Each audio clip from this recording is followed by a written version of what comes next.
Okay, well, Miles and I saw Thor, but we saw it on different days. He saw it a couple days ago. I just saw it today. We haven't said a word really about what we thought about it, so I guess I'll start with what I thought about it. And it's kind of a complex feeling I have on Thor, actually.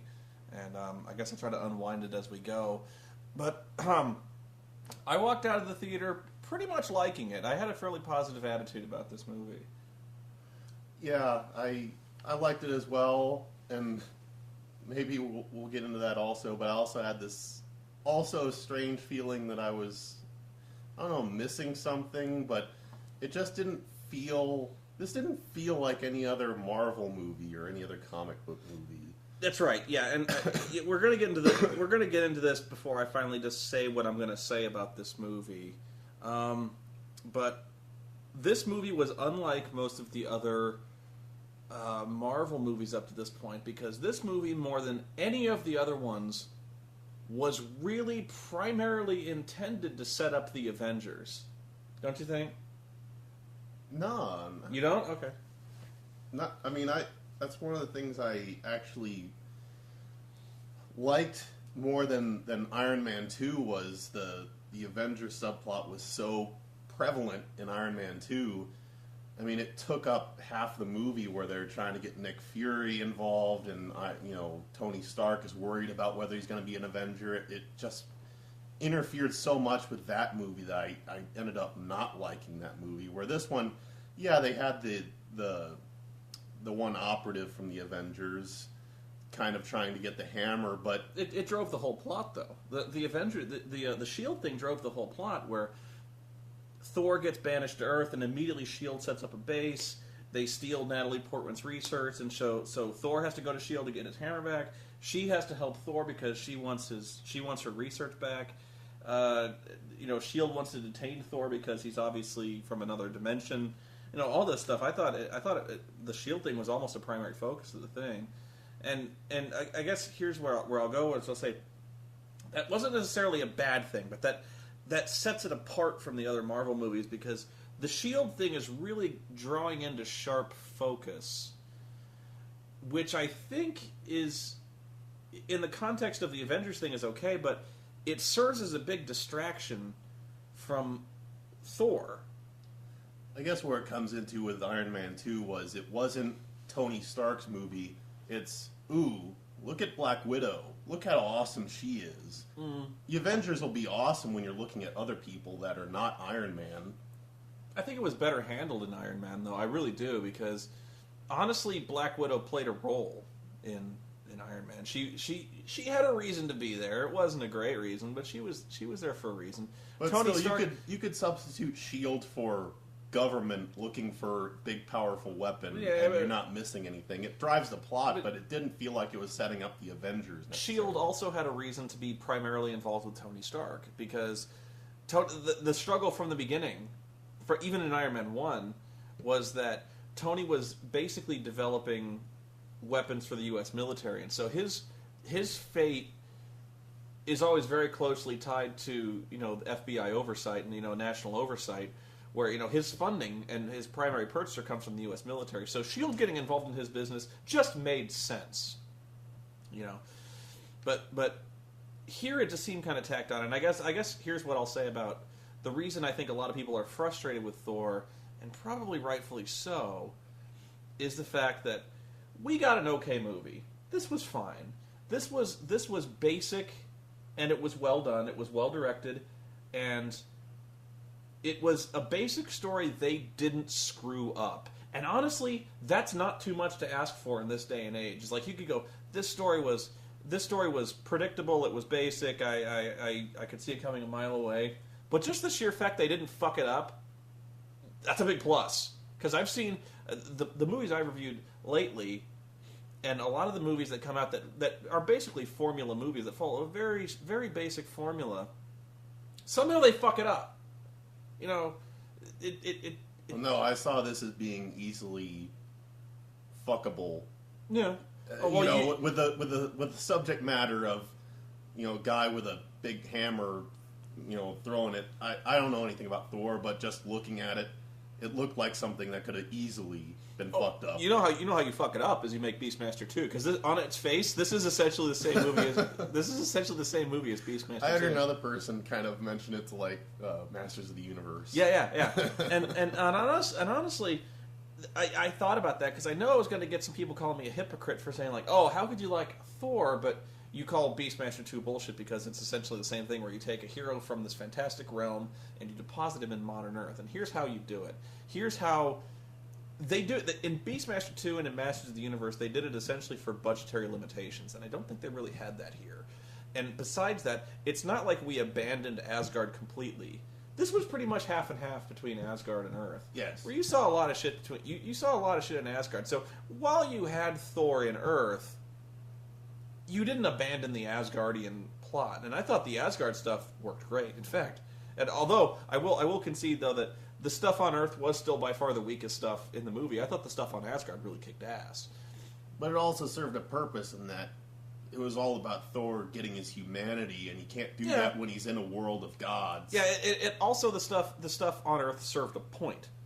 Where in Beastmaster 2, they go to Earth just because he wants a nuclear bomb. Arklon wants a nuclear bomb. In this one, it actually serves a purpose, and it serves a mythological purpose that is actually something that's done many times in I don't know if Norse mythology, but a lot of times in Greek mythology, where gods often go to Earth and wander around either as part of their penance, like Hercules, the Trials of Hercules, the Labors of Hercules, stuff like that, where they have to learn a lesson, and that's why Thor is on Earth, is essentially to learn humility. So I honestly thought that served a purpose. But here's where I turn on the movie a little bit, where I go, this was a decent story, and as an Avengers setup, it worked well. I keep using the word basic, but it was done basically, and it was done well. Honestly, I thought if the reason I liked this movie as much as I did was because I thought the ensemble cast really helped to elevate, which was really, honestly, subpar material. This is no great shakes of a script, guys. This is a formula as old as movie making itself. So, the dialogue here is nothing spectacular, but I thought the ensemble cast, the guy who played Thor, Stellan Skarsgård, immediate mark. I'm a big Stellan Skarsgård fan. Anthony Hopkins, who I thought was kind of slumming it in this movie, but he did okay. The guy who played Loki, and Natalie Portman, who honest to God, you wouldn't even recognize Natalie Portman anymore if the only thing you saw her was Padme Amidala in fucking Star Wars. She has such screen presence in this movie. She is so fucking cute in this movie. What it is everyone has to deliver such hammy dialogue, and what usually kills it is you get actors that wink too much at the camera or know it's hammy, and they're kind of delivering it with that kind of, Yeah. But you get serious actors like Stellan Skarsgård, Anthony Hopkins. Well, that's what I was going to say. Anthony Hopkins actually has fallen into that trap quite a lot, where he winks at the camera too much. You ever see Wolfman? Yeah. Oh, Wolfman, he might as well have just been like, I'm Anthony Hopkins, and I'm fucking his whole movie up. He was. I hated him in the Wolfman, because that movie was so fucking bad. They must have just told him, like, Anthony, like, just cut loose, bro. He was the most enjoyable part of that movie. He was, yeah. He was enjoyable just because you could tell he was the only guy who didn't give a shit. I hated the rest of that movie. Like, he was the only guy having fun with it. Yeah, that was the killer part. Like, fucking Benicio del Toro was being all intense and brooding, and Anthony Hopkins is just like, Wolfman, wee! It's like he was the only one that saw the humor in it. Benicio is all gloomy and I'm turning into a wolf man and kill all of you. And Anthony Hopkins is like, you're trying to act with me. Yeah. But yeah, I thought he was good here, and I was actually kind of when I saw Anthony Hopkins was in this movie as Odin. I kind of dreaded it. I was like, oh, he's gonna do this thing again like he did in the Wolfman. I don't know. But I thought the ensemble cast really, really helped to elevate it. And honestly, I might be crushing on Natalie Portman here, because there's just something about her fucking smile. When she smiles, you can't help but smile. She just beams, like, in this movie. It really is something to see. She really does lend gravity to a story that, in lesser hands, would have really turned into just really chuckle-worthy deliveries. You could see how worse actors and actresses no, it could really have tanked this movie to really laughable proportions, where it wouldn't have been at all as dramatic. And this actually plays into the fact that the romance subplot is really tacked on, where like all of a sudden Natalie Portman really cares about Thor, when in fact they've known each other like a grand total of 36 hours. Because she wants to see Thor's hammer, man. Well, yeah, I mean, and that's really the only thing you can draw down to it, is the fact that she is physically attracted to him. And there's nothing wrong with that. Like I said, I wouldn't actually. That would actually be kind of a clever take on it, where she just really wants to ride Mjolnir. You know, they didn't really go that way. Where all of a sudden, they're trying to build this emotional connection up, and it really doesn't take, because there's not enough time dedicated to it. And the reason there's not enough time dedicated to lending this script a little more humanity and lending the characters a little more humanity is because so much time is spent up building up the S.H.I.E.L.D. plot. Bear with me here.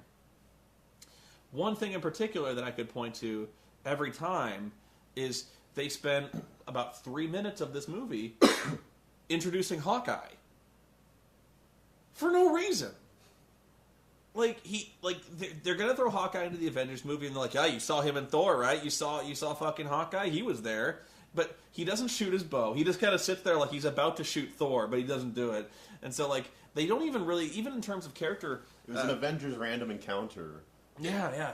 So, like, I actually thought the way they introduced him was kind of cool, where he hovers his hand over the sniper rifle. He's like, "No, fuck it, bow." He picks up his bow and he kind of leaps up on this crane. I'm like, all right, we're gonna do something with Thor. I thought we were gonna see like a throwdown here, like Hawkeye was gonna fight Thor or something like that.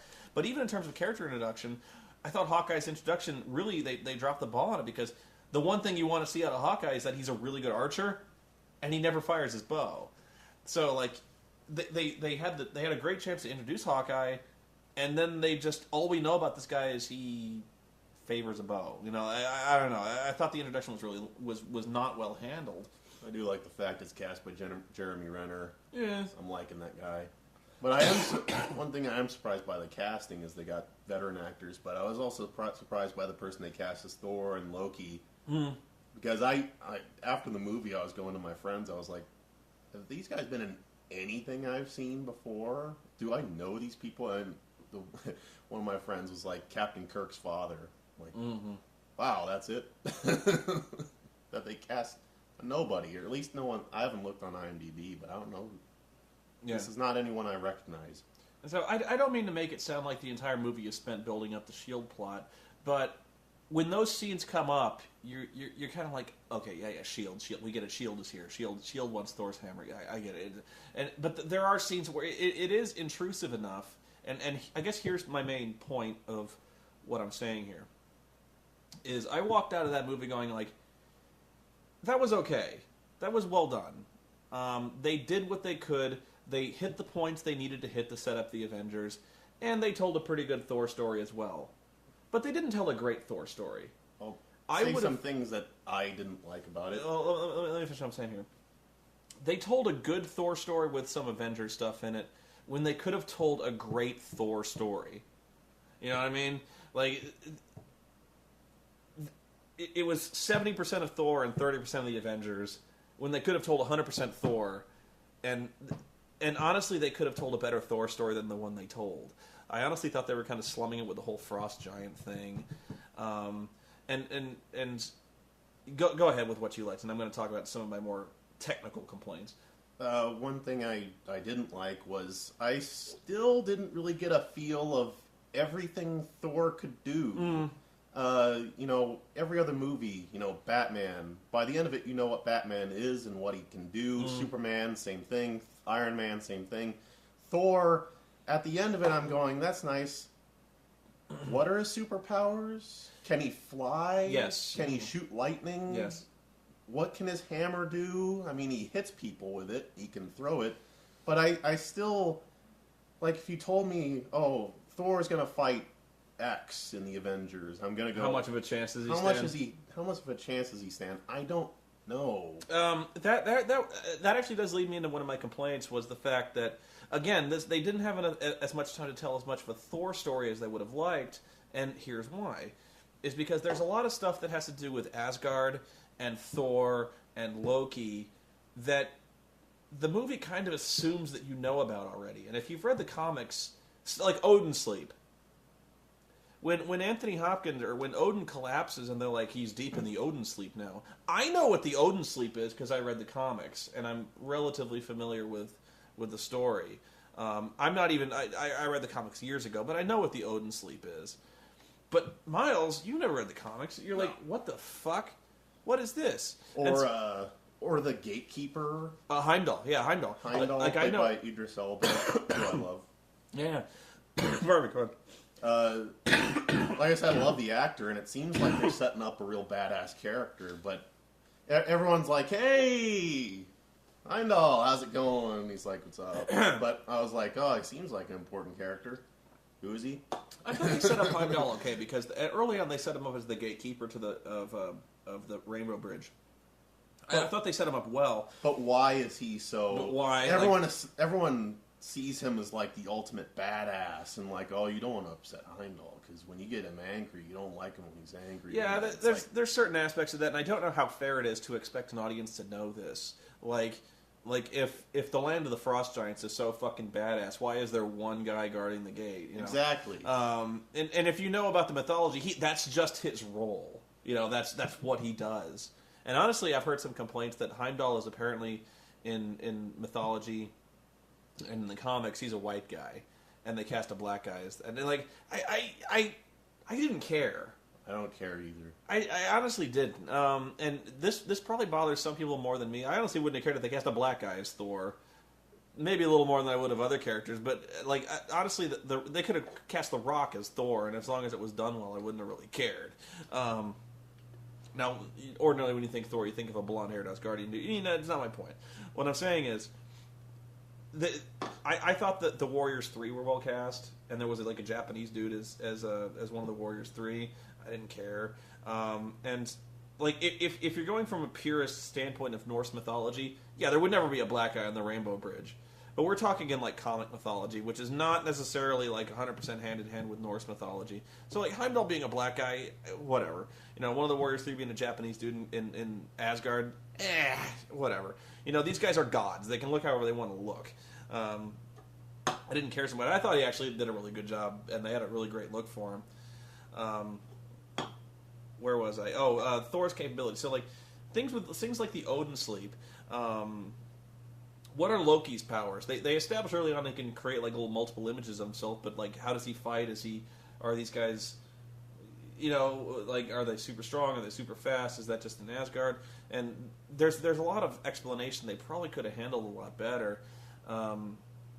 For instance, like I was actually very happy with the way they handled Thor flying, because the way they originally had Thor flying was they had he has his little hammer and it's like a leather strap on his wrist, and he basically the way he would fly is he would helicopter the hammer and fly up like that. That was how it worked, and they actually pretty much did that in this movie where he kind of helicoptered the hammer around and he flew around that way, and it looked like Superman kind of flying around, but at least they had the hammer spinning like he's like ah. So I thought that was really cool. And this is just a personal favorite of mine. When you have a movie called Thor better show up in the first 10 minutes, and he does. You know, like, so like it's not like the Red Brown Captain America movie where Captain America didn't fucking show up for 72 minutes. You know, you want to see Thor. Thor is out there kicking ass, and it worked fine. But yeah, the Odin sleep was the thing that really got to me, was because I'm not even that familiar with what the Odin sleep is. I just know that like in the comics, like whenever Odin does something particularly spectacular, something that requires a lot of magic, something that really resets the status quo, or when he's gravely injured or does, you know, he goes a long time without sleep, he has to enter like a comatose state called the Odin sleep.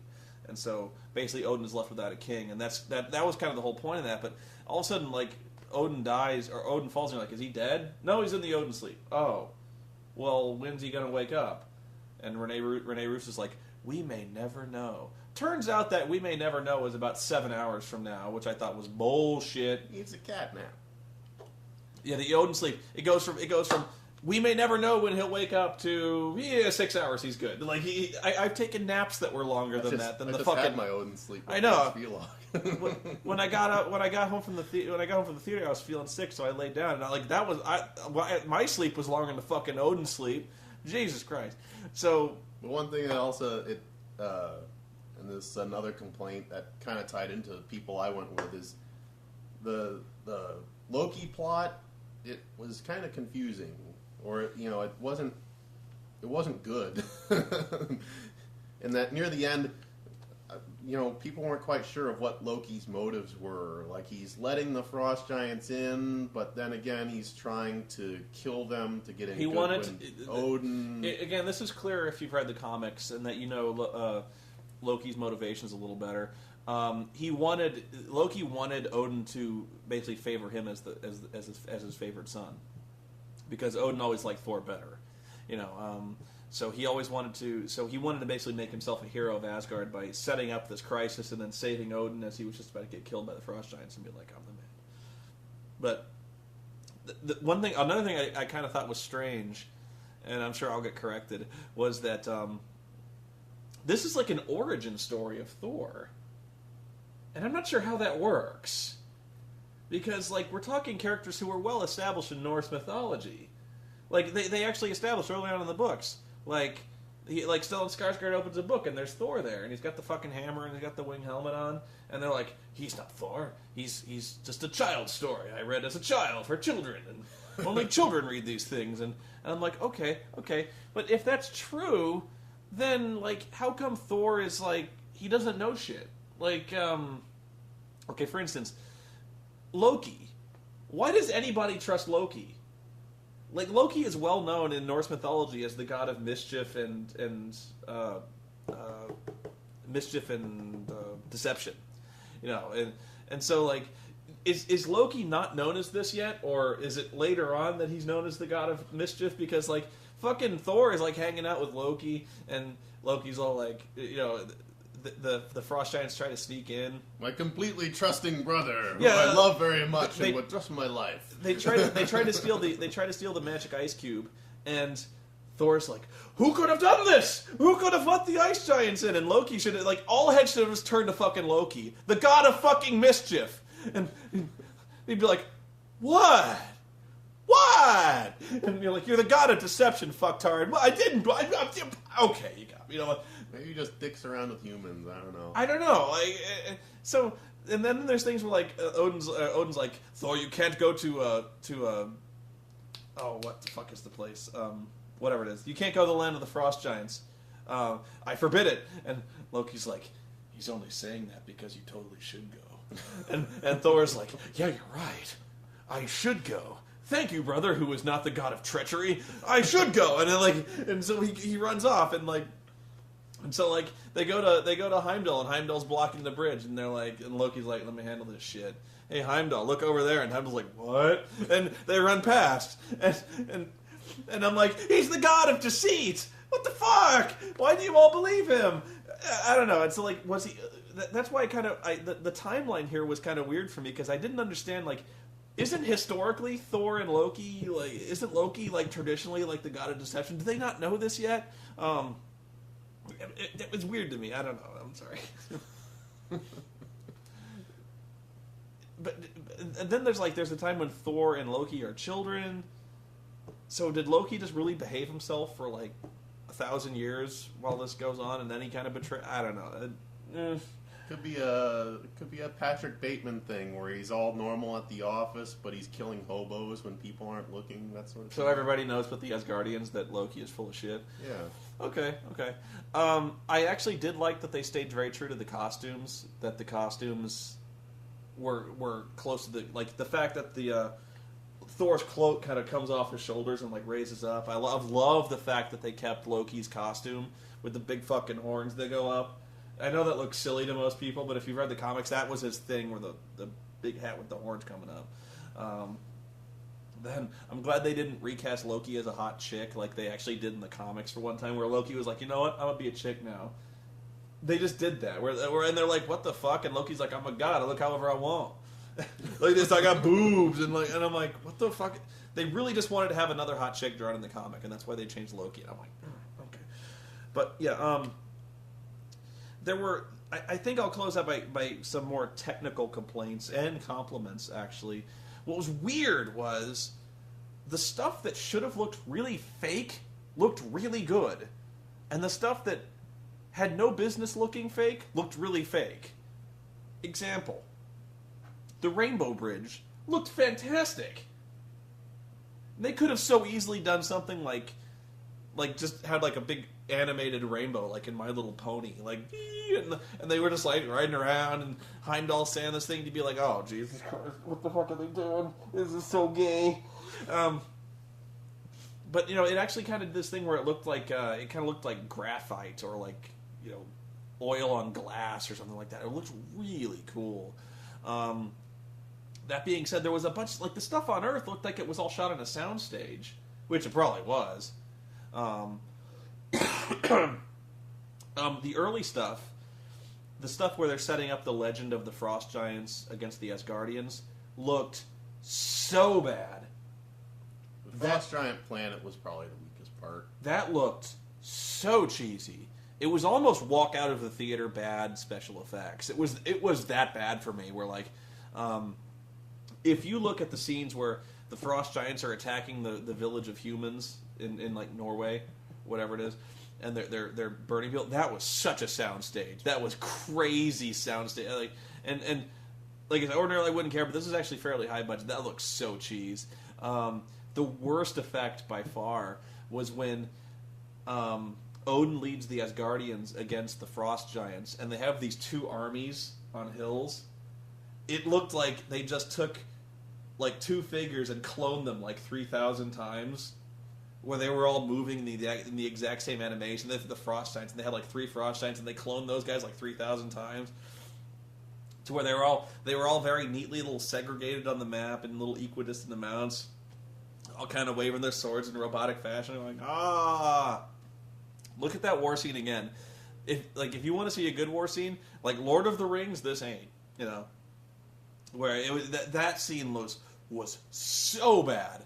If you were watching that, I couldn't hardly take that shit. And honestly, I thought. I honestly thought we could have done a little more action. And again, this is where I have a problem with the S.H.I.E.L.D. bit, where I didn't really want to see Thor beating up agents of S.H.I.E.L.D. I wanted to see more fights like Thor and the Warriors 3 against the Destroyer dude. I wanted to see him fight more Asgardian type stuff. I wanted to see him fight more superpowered type dudes, because that was where Thor was really cool. Was watching Thor use his powers, watching Thor interact with the other Asgardians. The Warriors 3 were kick ass. I love the dude with the Errol Flynn mustache and the goatee. The names escape me now. In fact, ordinarily, ironically enough, I know the fat guy's name, Volstagg. I know that guy. But I love the Warriors 3. They all had their own little unique fighting abilities.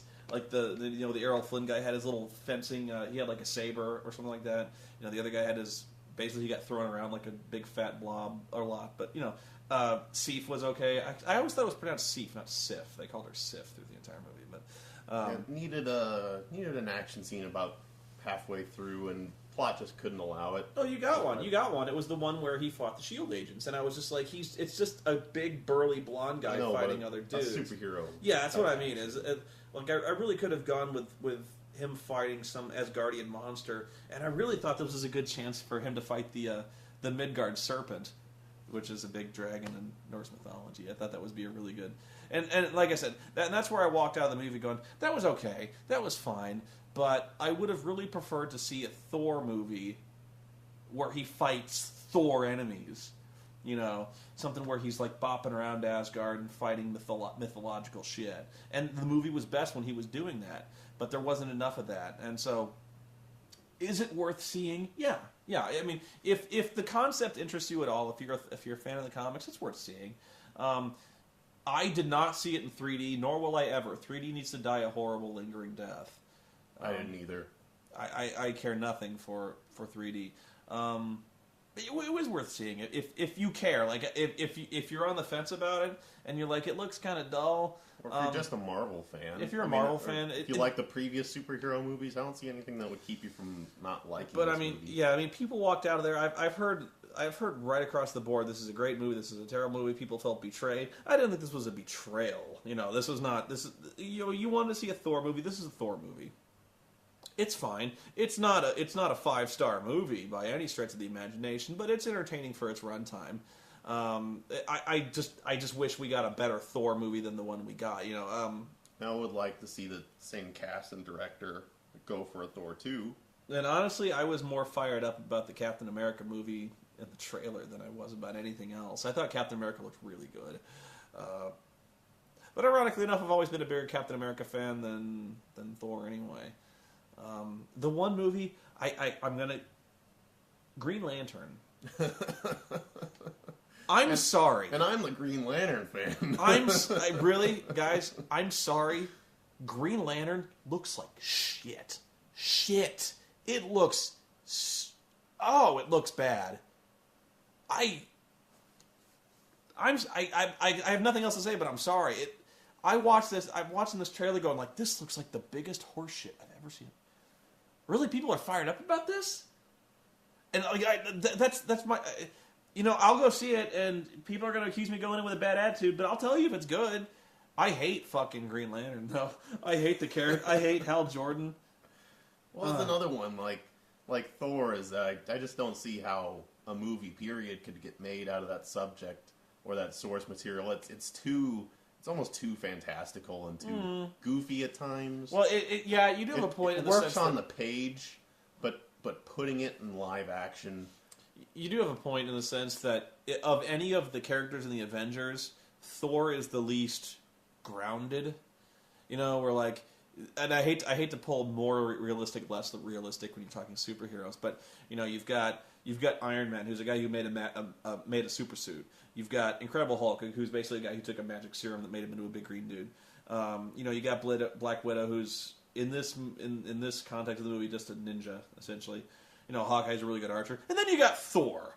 You've got a god. God of Thunder. Yeah, so you've got the God of Thunder. And so it's kind of hard to reconcile that with the various... we basically have this very grounded, more realistic than most kind of superhero mythologies, you know what I'm saying, like that. And then you got the God of Thunder, who's like riding down on a fucking lightning bolt, and you're like, oh, that's new.